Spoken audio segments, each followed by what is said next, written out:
Space stations are not precisely known for having broad nor roomy interiors. Engineering marvels, absolutely, but far from being spacious, needing to fit inside a payload bay while housing complex life support and research systems. There's no room for the grand structures of science fiction.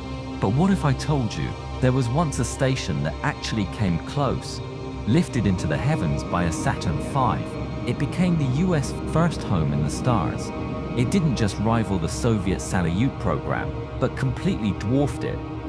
With more pressurized volume than anything before it, it brought the grandeur of Hollywood sci-fi concepts into reality.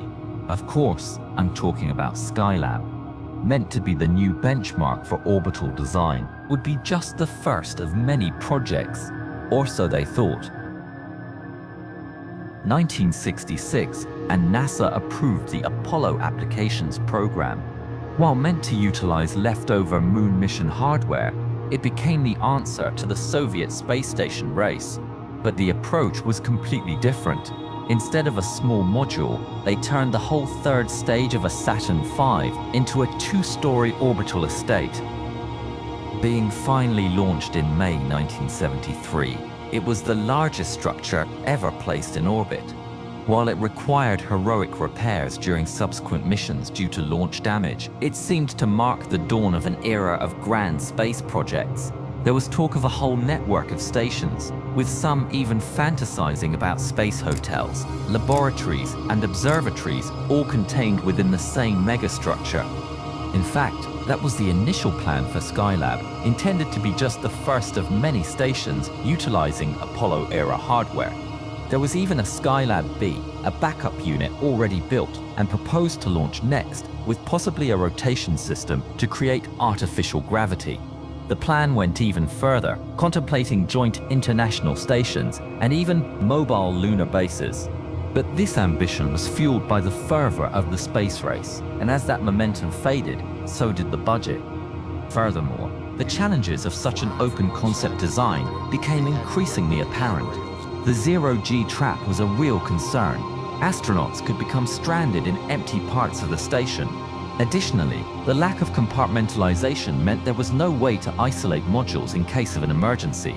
A single hazard could threaten the entire habitable volume.